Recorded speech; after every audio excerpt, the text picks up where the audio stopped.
우리 13강 르네상스와 종교개혁 같이 한번 오늘 수업 진도 나아가 보도록 하겠습니다. 자, 우리 지난 시간까지 계속 같이 배웠었던 거 무엇이었었죠? 맞아요. 십자군 전쟁이었었죠. 자, 우리 십자군 전쟁 어디랑 어디와의 전쟁이었죠? 맞아요. 이슬람 세력 셀주크 티르크 세력과 셀주크 티르크가 어디를 점령했었지? 맞아요. 크리스트교의 성지였었던 예루살렘을 점령했었지. 그래서 이 셀주크 티르크 우리가 이슬람 세력이다 라고 이야기를 하고 성지였었던 예루살렘을 차지하게 되면서 이 예루살렘을 다시 어떻게 하려고 그래요? 다시 회복하고자 우리 이 비잔티움에서 로마 교황한테 이야기를 하죠. 그쵸? 교황한테 구제를 요청한단 말이야. 그래서 그 당시 교황이 어떻게 해요? 십자군을 모으게 되는 거죠. 자, 그러면서 십자군 전쟁이 일어났다. 유럽의 십자군과의 전쟁이었다. 자, 요 전쟁인데 딱 1차만 누가 승리해? 맞아, 십자군이 승리를 해. 십자군이 승리를 해서 일시적으로 예루살렘 탈환에 성공을 했지만 그 이후에 거쳤었던 전쟁들은 다 실패를 했다 그랬어요. 그리고 이 이후에는 종교적인 의미도 어떻게 된다 그랬죠? 네, 종교적인 의미도 변질된다라고 이야기했었어요. 대표적으로는 4차, 5차가 그 예시였었다라고 이야기를 했죠. 이 십자군들이 우리 비잔티움의 수도가 어디야 얘들아? 네, 콘스탄티노폴리스였잖아. 그치? 이 비잔티움의 수도인 콘스탄티노폴리스를 점령해가지고 일시적으로 라틴 제국이라고 하는 나라를 만들기도 했어요. 그리고 5차 때는 인신매매, 어린 소녀와 소녀를 납치해가지고 노예로 판매하는 그런 종교적인 의미가 굉장히 변질된 그런 모습을 보여주었었다. 종교적 의미 변질.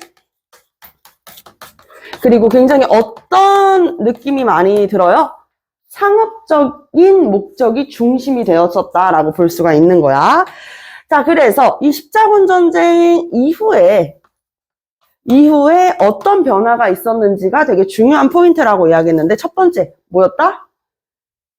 십자군 전쟁 이후에 교황의 권위가 높아져요, 낮아져요? 맞아요. 교황의 권위가 추락하게 된다. 이거 우리가 오늘 봤었던 주간 테스트 27번 문제였었죠. 그쵸? 자, 교황의 권위가 하락되고 봉건 기사들의 기사나 제후들의 이 권한도 어떻게 돼요? 네, 추락하게 되는 거야. 전쟁이 장기화가 됐지만 1차 이후로는 승리를 못하니까 권한이 낮아져. 자, 근데 반대로 누구의 권한은 그럼 높아지는 거예요? 그렇지. 왕권은 높아지게 된다. 응? 왕권은 또 높아지게 되는 거야. 자, 그리고 네 번째. 역설적이게도 이 십자군을 지원했었던 세력들이 있었잖아. 이 십자군을 이렇게 물자를 지원해줬었던 세력들이 누구였었지? 맞아, 지중해 상인이었었죠. 자, 그래서 지중해 상인들 흔히 누구라고 이야기를 하죠? 이탈리아, 맞아, 베니치아 상인들. 그래서 베니스 상인들이라고 해요. 다양한 이 상인 세력들이 오히려 더 커지게 되는 거죠. 자, 그래서 상공업이 발전하게 된다. 상공업이 발달하게 되고, 상공업은 얘들아 물건을 사고 파는 행위잖아요. 그쵸? 물건을 사고 물건을 파는 거야.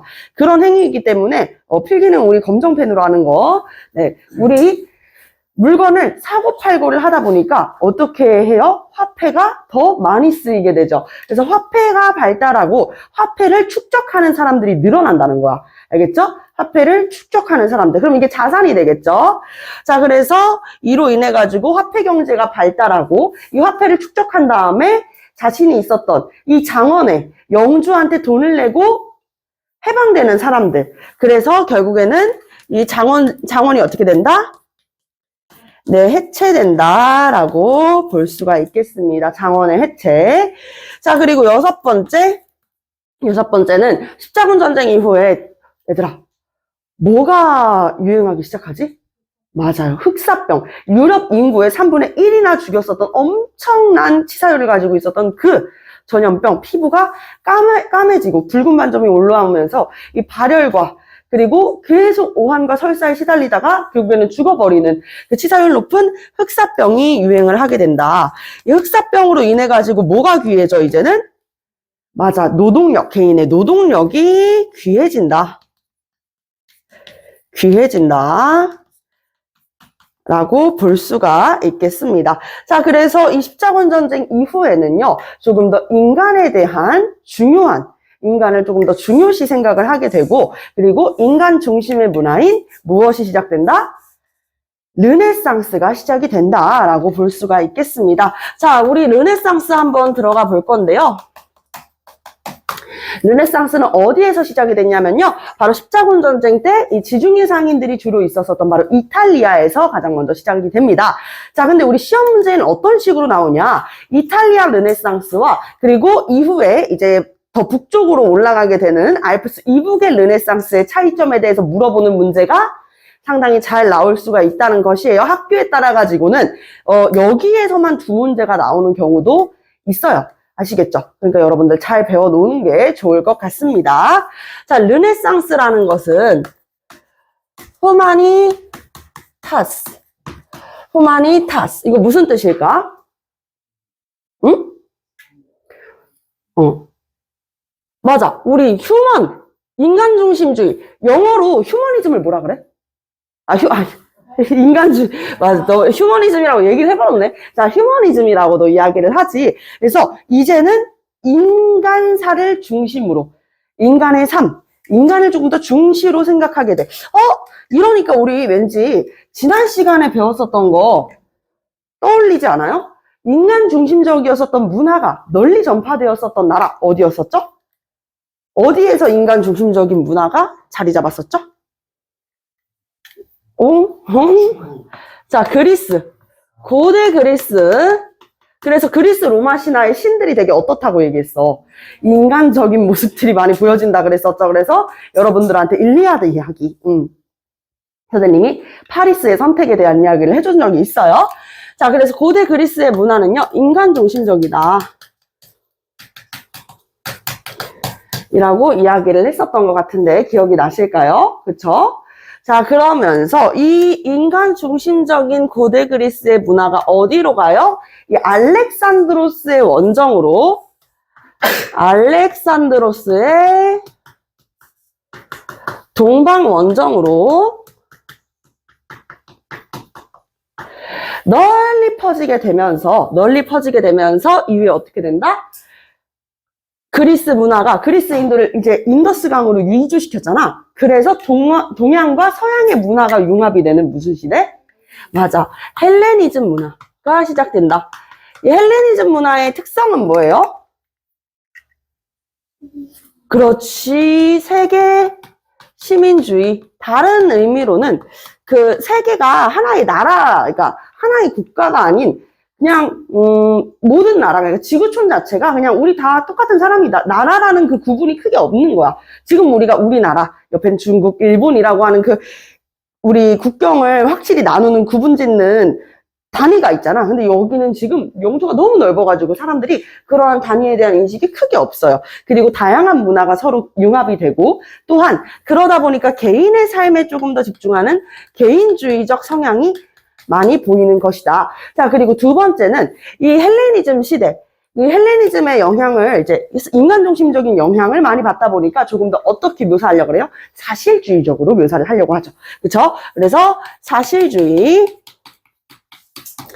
사실주의적으로 묘사를 하려고 한다. 대표적인 이 헬레니즘의 문화유산이 뭐가 있어요? 바로 라오콘 군상, 비너스, 그렇죠. 이렇게 사실적으로 표현을 하려고 하는 이 문화유산들, 이런 거 같은 경우에는 여러분들 학교 선지에서 굉장히 잘 나올 수 있는 부분이니까 꼭 기억을 해주시고요. 라오콘 군상 보면은 라오콘 이러고 있죠.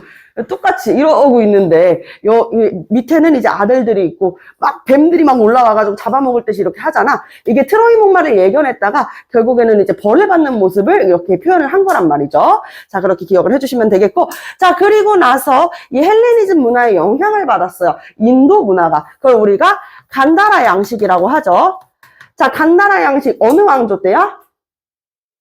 쿠시안 왕조 때, 알겠죠? 쿠시안 왕조 때 이제 간다라 지역을 중심으로 인도를 다시 한번, 통일을 하게 됐었다. 서북부를 통일하게 됐었다라고 이야기를 했었어요. 자, 그럼 간다라 양식의 특징은 헬레니즘에다가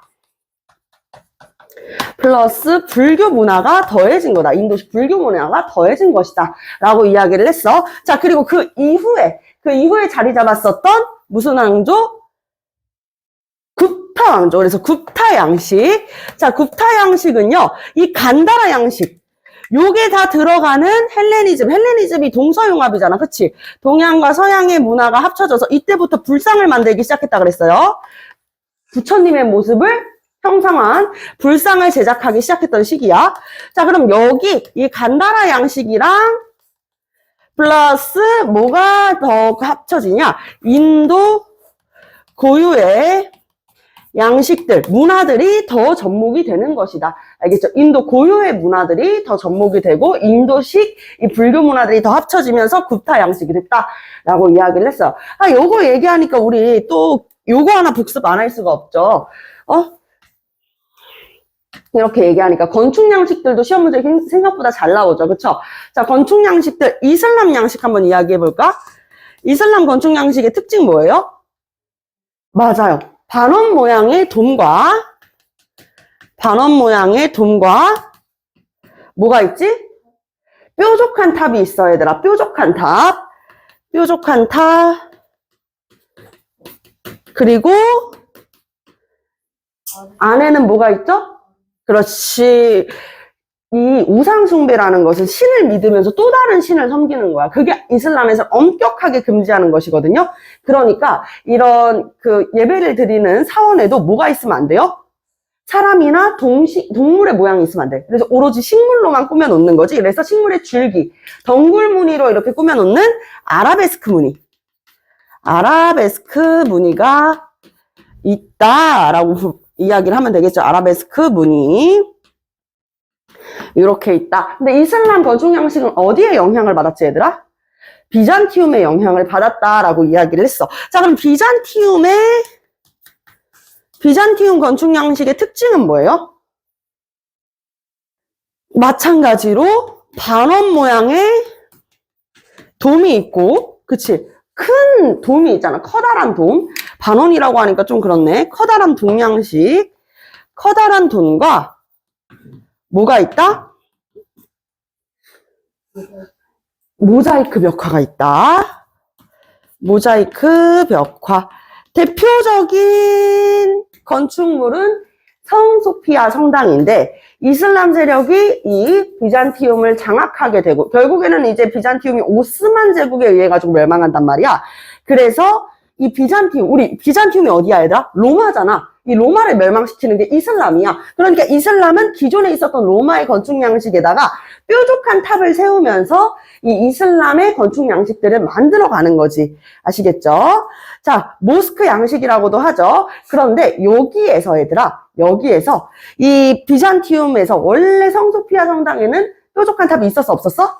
없었어요. 이 이슬람 세력이 이제 지배를 하게 되면서, 정복을 하게 되면서 뾰족한 탑이 세워진 거야. 그래서 추가되는 점에 대해서 생각을 해주시면 되고, 자, 서로마 하면은, 서로마에서 이제 크리스트교의 발달, 막 이런 얘기 계속 했었지, 우리가. 그치? 서로마 제국, 카롤루스 대제, 막 이렇게 이야기를 했는데, 서로마를 중심으로 이렇게 확산됐었던 고딕 양식이라는 게 있어. 그치? 고딕 양식의 특징은 뭐지? 어떻게 생겼다 그랬어요, 선생님이? 뾰족한 뭐가 있어? 이런 식으로 뾰족한?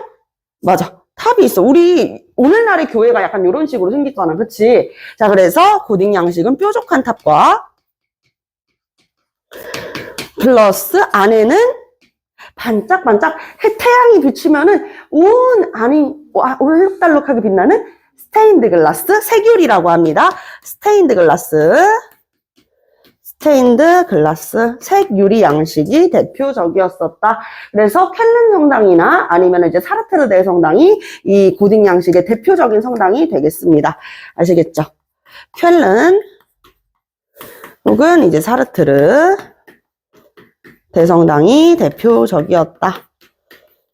이렇게 이야기를 했었죠. 자, 그래서 인간 중심적, 우리 르네상스로 다시 돌아가 볼 건데, 르네상스, 인간 중심적이란 말이야. 그치? 그럼 어디에 문화를 다시 부흥시키는 거야? 고대 그리스죠. 그쵸? 자, 그래서 고대 그리스의 고전들을 중심적으로 연구하게 되면서, 이제 고대 그리스의 문화를 문예를 부흥시키려고 했었던 거야. 어디에서 시작이 된다? 이탈리아에서 중심이 되어가지고 시작이 된다. 자, 준비되셨습니까? 자, 이탈리아의 문화, 이 이탈리아 르네상스에서 문학, 그리고 미술, 문학과 미술로 이렇게 나누어 볼 거거든요. 문학과 미술. 같이 한번 진행을 해보도록 하겠습니다. 문학하면은 딱 떠오르는 인물이 두 인물이 있어요. 바로 페트라르카. 서정시의 달인이라고도 하는 이 페트라르카의 시들은요, 굉장히 이제 자신의 정서, 그리고 사랑에 대한 이야기를 잘 담고 있는 이 인물이에요. 그래서 페트라르카는 서정시를 주로 썼는데, 좀 짝사랑에 대한 이야기들이 많았습니다. 짝사랑에 대한 이야기. 그래서 라틴어 고전을 연구하고 서정시들을 주로 썼었다. 조금 더 어려운 얘기로 하면 이제 소네트 형식의 서정시였는데요. 거기까지는 이제 학교 시험에서 물어보지 않으니까 페트라르카 정도 이름만 기억을 해주시면 되고요. 요거는 이제 여러분들도 다 알고 있죠. 바로 이 패스트, 흑사병을 피해가지고 이주해 왔었던, 이 교회에 숨어가지고, 남녀들이 숨어가지고 막 이야기를 나누는 거야. 인간의 굉장히 본연적인 이 본능에 대해서 막 이렇게 이야기를 합니다. 보카치오의 데카메론. 읽어보셨나요? 네, 데카메론 한 번씩 다 읽어보셨나요? 안 읽어본 것 같은데요? 여러분, 지금 표정이 지금 다, 어떻게 이러지? 자, 보카치오, 데카메론. 인간의 욕망을 잘 나타낸, 저서로 이렇게 꼽고 있는데, 재밌는 것은 데카메론 이야기가 보면은 되게 잔인한 면도 많고요. 굉장히 이제 선정적이고 뭔가 딱, 너무 이제 강렬한 이미지를 주는 부분들이 있는데, 대표적인 이 수록된 이야기 중에 하나가 이사벨라의 화분이라고 하는 그 내용이에요. 잠깐만 설명을 해주자면, 이사벨라라고 하는 여인이 굉장히 좋아하는 남자가 있었는데, 이 남자는 조금 평민인 거야. 그래서 그냥 이제 노동을 하면서 살아가고 있는 건장한 청년이었었는데, 이 이사벨라의 오빠가 둘이나 있었어. 이 이사벨라의 오빠들이, 우리 이사벨라가 사랑에 빠진 건 좋아. 근데 이게 평민이랑 사랑에 빠진 것에 분노하게 되는 거지. 그래서 오빠들이요, 이사벨라가 사랑하는 남자를 죽입니다. 그래가지고 이제 이사벨라는 계속 이제 연락이 안 될 거 아니야. 못 만나잖아. 그러다가 이제 돌연 이 자신의 이 남자친구, 좋아했었던 그 남자애가 죽은 걸 알게 되는 거야. 그러니까 이제 그의 영혼이 나와가지고 이제 이야기를 해주는 거지. 나는 너를 정말 사랑해. 항상 옆에 있을게. 막 이러니까 이제 이사벨라가 너무 슬픔에 겨운 나머지 이만한 화분에다가 남자친구의 시신을 넣습니다. 그리고 거기에다가 이제 허브를 넣고 이제 키우는데 맨날 그 눈물만 흘리고 있고 허브 화분만 보면서 막 얘기하고 멍 때리고 어디를 가도 그 이만한 화분을 들고 다니니까 이게 좀 이상하잖아. 그래서 오빠들이 야, 너 왜 그래 하다가 저 화분을 뺐던가 해야겠어 해가지고 화분을 뺐는데 화분이 땅 깨지면서 거기에서 자신들이 죽인 남자의 머리가 탁 나오는 거지. 자, 그런 이야기들. 굉장히 이미지가 되게 세게 오지, 얘들아. 이 이야기를 하는 게, 이 데카메론에서는 아까 얘기했다시피 흑사병을 피해가지고 왔었던 남녀들이 모여가지고 이야기를 하는 거야. 그 이야기들이 굉장히 인간의 이 본연의 정말 본능과도 같은 이야기들. 어떻게 보면 오빠들이 막 그렇게 함부로 동생의 남자친구 좋아하는 남자를 죽이고 하는 것들 개인적인 욕망이잖아. 이 동생이 더 좋은 가문에 시집을 갔으면 좋겠는. 그리고 좋은 가문에 시집을 가면은 그만큼이나 이 가문의 명성이 오를 것이고. 그리고 이제 뭔가 불황도 직결이 되는 문제이고 하다 보니까. 또한 사람이 죽었는데 불구하고 우리가 사별을 한다라는 것은 굉장히 힘든 일이잖아요. 그래서 이 사별을 어떻게 받아들일 것인가. 계속 이제 누군가를 떠나보내기 힘들어하는 그런 사람들의 정서 같은 것들 굉장히 잘 나타내고 있고요. 자, 이제 미술입니다. 미술은 선생님이 보여주지 아니할 수가 없죠. 짜잔. 미술은 르네상스 3대 화가가 있어, 얘들아. 근데 우리 4명 배울 거야. 4명. 자, 일단은 누구로부터 시작하냐? 보티첼리부터 시작합니다. 보티첼리는 르네상스 3대 화가에 들어가지는 못하는데요. 대표적인 작품이 비너스의 탄생. 비너스의 탄생. 자, 그리고 여기서부터는 이제 르네상스를 대표하는 3대 화가들입니다. 첫 번째, 레오나르도 다빈치. 레오나르도 다빈치. 레오나르도 다빈치 하면은 여러분들 딱 떠오르는 작품 뭐 있어요?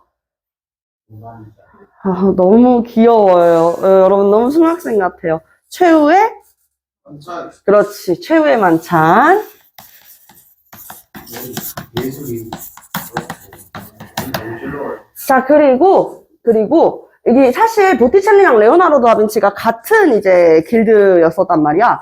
보티첼리가 더 나이가 많아요. 선배야. 근데 보티첼리가 이렇게 길드 활동을 하고 있는데 갑자기 야!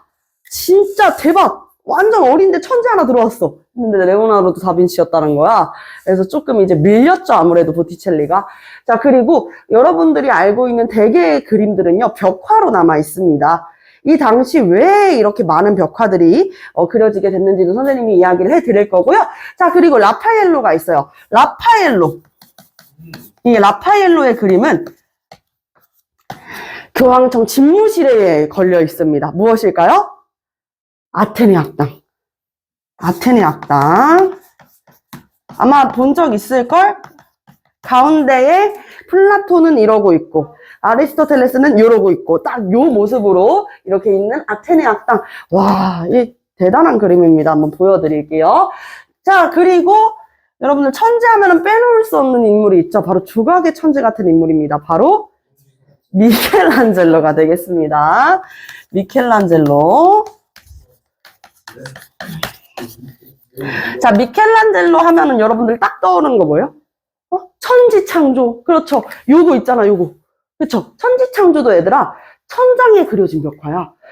천지창조랑 선생님은 이제 조각도 하나 더 이야기를 하고 싶은데, 피에타. 모든 면에서 봤을 때 다 완벽하지만 그 중에서도 이 미켈란젤로가 조각을 했을 때 여기는 어디에서 봐야 가장 완벽하다? 위에서 봐야지. 위에서 하늘에서 딱 신의 입장에서 내려다봐야지 가장 완벽한 구도다라고 이야기해가지고 보면 소름이 돋아요. 말하는데도 소름이 돋는데 선생님이 한번 작품들을 보여드리도록 할게요. 자, 우리 여기 그림 한번 볼게요. 이게 바로 이제 보티첼리의 비너스의 탄생이라는 작품이고요. 그리고 여러분들 선생님이 또 뭐 보여준다고 그랬었죠? 아, 최후의 만찬. 레오나르도 다빈치의 최후의 만찬 보면은 아이고. 원래 예술가들이 보티첼리 오래 살았어. 그런 얘기 하지 마. 자, 여기 한번 볼게요. 최후의 만찬이라고 하는 그림이죠. 밝은 분위기가 밝은 분위기라고요? 최후의 만찬인데 어떻게 밝은 분위기일 수가 있죠? 네. 자, 그래서 이렇게 이 예수의 죽음을 앞둔 최후의 만찬이라고 하는 작품입니다. 그리고 선생님이 이제 라파엘로의 아테네 학당 보여드린다고 했었죠. 저건 좀 슬픈데. 너무 슬프다고요? 지금 슬프지 않아? 너도 이렇게 슬퍼야 돼? 아니 아닌가? 이게 뭐야? 이게 뭐예요? 자, 이게 이제 아테네 학당이죠. 네, 교황청 집무실에 있다는 그림입니다. 정말 장난 아닌 게 여기에 있는 인물만 여러분들이 아는 철학자가 아니에요.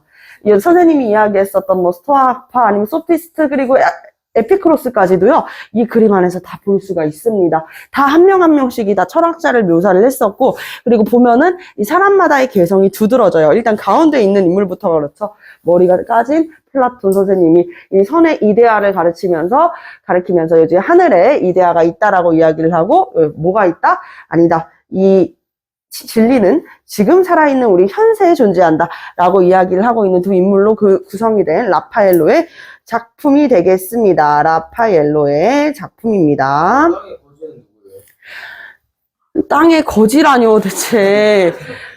잠시만. 그리고 여러분들한테 또 보여주고 싶은 작품이 미켈란젤로의 천지창조 먼저 보여드릴게요.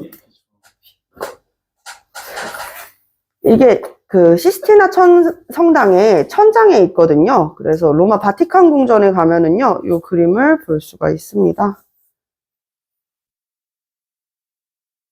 짜잔. 이게 뭐야? 이렇게 얘기하는 친구들이 있는데, 여러분들이 알고 있는 이 천지창조 가까이 확대할수록 조금씩 잘 보입니다. 여기에 지금 뭐가 있어요? 천장에? 그렇죠. 천지창조, 여러분들이 알고 있는 요게 여기 보이는 것이죠. 선생님, 근데 이렇게 훌륭한 그림을, 여러분들이 이제 그림하면은 다 캔버스에 그리는 그림이라고 많이 떠올리잖아. 여러분들이 알고 있는 19세기, 전 세계가 가장 사랑하는 화가 빈센트 반 고흐의 그림들도 보면은 다 이렇게 뭐 유화물감을 섞어가지고 이제 캔버스에다 그리는데, 르네상스의 그림들은요, 선생님 왜 이렇게 벽화나 아니면 천장에다 그리는 그림들이 많아요? 라고 이야기를 합니다. 자, 우리 십자군 전쟁 이후에 이제 불을 축적한 지중해 상인들이 많아졌다 그랬죠. 피렌체에도 마찬가지고요. 이제 메디치 가문이 이제 대표적이긴 한데, 불을 축적하는 가문들이 많아져, 얘들아. 근데 있잖아, 돈은 많아. 이제 뭐만 있으면 되겠어? 그렇지. 돈이 많으니까 이제는 명성만 있으면 돼. 근데 이 명성을 어떻게 쌓을 거야, 갑자기? 상인 집안.